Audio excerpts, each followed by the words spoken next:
Hello दोस्तों, स्वागत है आपका मेरे इस यूट्यूब चैनल CGPSC CU एवं वावेस पे, है ना। जैसा कि आप लोग थंबनेल में देख ही रहे हैं स्क्रीन पे, झारखंड विधानसभा में 77% आरक्षण को मंजूरी मिल चुकी है और इस हिसाब से कहा जा सकता है कि छत्तीसगढ़ में बहुत ही जल्द आरक्षण बूस्टर आ सकता है। छत्तीसगढ़ में भी भर्ती परीक्षाओं के लिए अब चालू हो जाएगा, है ना। तो भर्ती परीक्षा अगले, क्योंकि 1-2 दिसंबर में आपका विशेष सत्र होने वाला है छत्तीसगढ़ के में, तो आप लोग जल्दी से जल्दी तैयार रहिए, क्योंकि जैसा झारखंड में अब आरक्षण बूस्टर आ गया है, सेम वैसे ही छत्तीसगढ़ में भी आरक्षण बूस्टर आ ही जाएगा 1-2 दिसंबर को, जो विशेष सत्र है उसमें। ठीक है, ये जो मैं कह रहा हूँ ये IBC 24 का जो चैनल, न्यूज़ चैनल है, उस पर बताया गया और ये एकदम प्रूफ के साथ है। मैं आप लोगों को इसका जो वीडियो आया था IBC 24, उसको भी आप लोगों को दिखा रहा हूँ।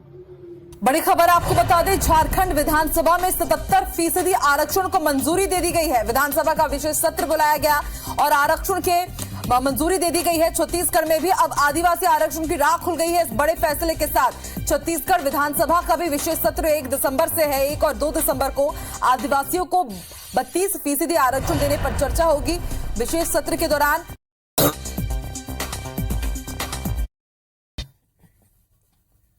और ज्यादा जानकारी के लिए रुक कर लेते हैं रायपुर का हमारे सहयोगी सौरभ इस वक्त लाइव जुड़ रहे हैं। सौरभ, झारखंड विधानसभा में 77% आरक्षण को मंजूरी मिल गई है, क्या समझा जाए इससे छत्तीसगढ़ के लिए भी अब आदिवासी आरक्षण के लिए रास्ता खुल जाएगा और किस तरह से सरकार इसे फॉलो करेगी?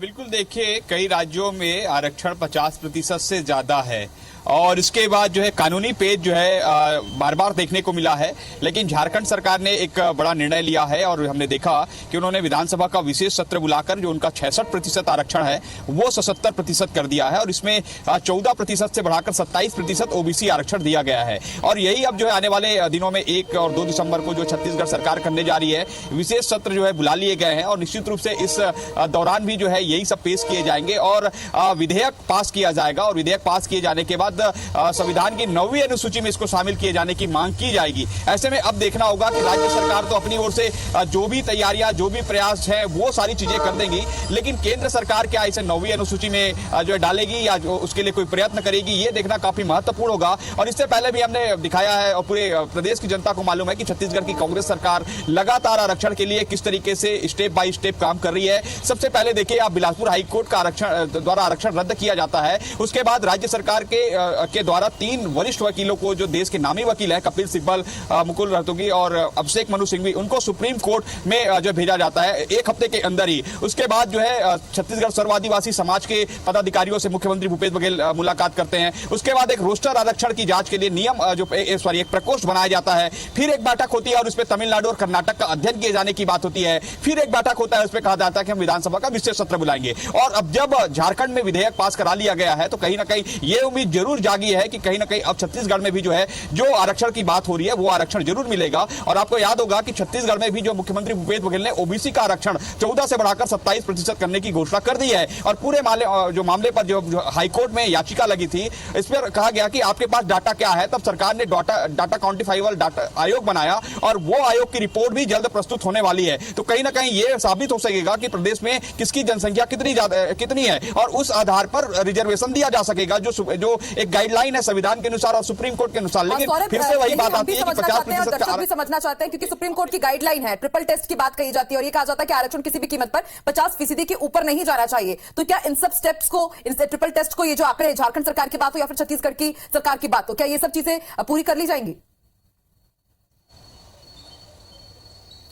बिल्कुल, देखिए इसीलिए डाटा क्वांटिफाइबल आयोग बनाया गया है। उसमें बताया जाएगा कि OBC की संख्या छत्तीसगढ़ में कितनी है।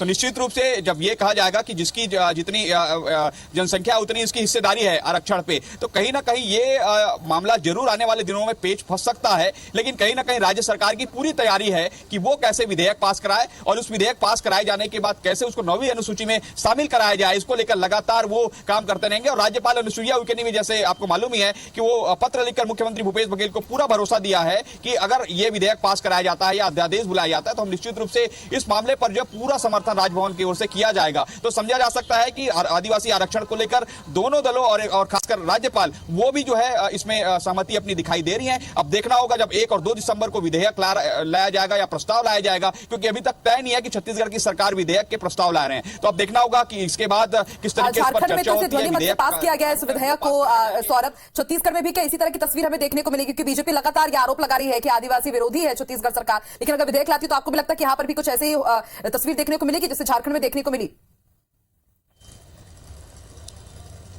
बिल्कुल ध्वनि मत से ही पारित कराना होगा, क्योंकि इस पर कोई भी पार्टी कोई भी इस पर आरक्षण के विरोध में सीधे सीधे तौर पर नहीं आ सकता। और खासकर छत्तीसगढ़ में आदिवासी आरक्षण को लेकर, चूंकि यहाँ पर अधिकांश सीटें जो है आदिवासी से रिलेटेड है और कई जगहों पर आदिवासी वोटर्स जो है कई जो मैदानी इलाकों में वहां पर भी उनकी जनसंख्या ज्यादा है। तो ऐसे में नाराज ना हो इसके लिए दोनों पार्टियां जो है सबका आदिवासियों का ख्याल रखेगी। और एक और बता दें यहाँ पर आकांक्षा, जैसे आपको मालूम ही है कि 250 से ज्यादा गांव है वहां पर भानु प्रतापपुर में जो चुनाव हो रहे हैं, वहां पर भी कहा जा रहा है कि सर्व आदिवासी समाज द्वारा जो है एक कैंडिडेट खड़ा किया जाएगा। तो देखिए कि किस तरीके से समाज की ओर से कैसे दबाव बनाया जा रहा है, समाज अपने अधिकार को प्राप्त करने के लिए कैसे लड़ाई लड़ रहा है। तो समझा जा सकता है कि किस तरीके से राज्य सरकार के द्वारा भी तमाम तैयारियां की जा रही है और राज्य सरकार ने इसी को देखते हुए 1 और 2 दिसंबर को विशेष विधानसभा सत्र बुलाया है। और निश्चित रूप से झारखंड का जैसे हम दिखा रहे हैं कि 66 से 77% आरक्षण हो गया है और 9वीं अनुसूची में शामिल कराने के लिए भेज दिया गया। बिल्कुल 1 और 2 दिसंबर को विधानसभा का विशेष सत्र बुलाया ही गया है। सौरभ, पूरी तस्वीर साफ हो जाएगी कि क्या आरक्षण को लेकर के कोई विधेयक या फिर अध्यादेश लेकर के आती है छत्तीसगढ़ सरकार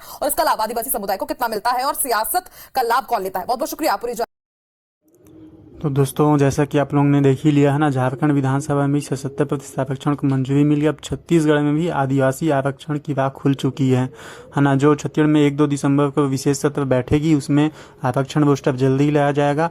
और क्योंकि चाहे वो केंद्र सरकार हो चाहे राज्य सरकार हो, कोई भी अपने आदिवासी आरक्षण का वोट काटना नहीं चाहेगा, क्योंकि छत्तीसगढ़ में भी आदिवासी बहुल राज्य है। तो अपने आदिवासी आरक्षण का जो वोटर हैं उनको तो कोई काटना ही नहीं चाहेगा, है ना। तो आप लोग तैयारी अपने जोर शोर से चालू कर ले, क्योंकि कहीं ना कहीं दिसंबर में अगर ये सब हो जाता है तो दिसंबर से ही वैकेंसीज आना चालू हो जाएगा, नोटिफिकेशन। और जैसा कि पिछले साल आप लोगों ने देखा था, इसी दिसंबर जनवरी महीने में एक दिन में 2-2 एग्ज़ाम हो जा रहे थे और हर संडे को एग्ज़ाम हो जा रहे थे, है ना।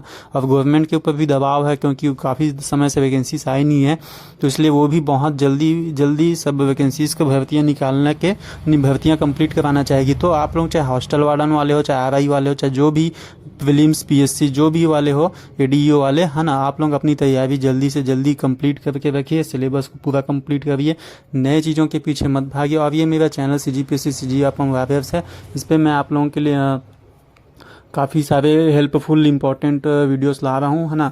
जो सब इंस्पेक्टर की तैयारी कर रही है, हॉस्टल वार्डन जो भी, है ना, आप लोगों के लिए मैंने इसमें काफ़ी सारे MCQ क्वेश्चन कराए हुए हैं, आप देख सकते हैं। ठीक है दोस्तों, चैनल अच्छा लगे तो चैनल को लाइक कीजिएगा, वीडियो को सब्सक्राइब कीजिएगा, चैनल को सब्सक्राइब और वीडियो को शेयर कीजिएगा अपने दोस्तों तक। ओके, थैंक यू दोस्तों। जय हिंद, जय छत्तीसगढ़।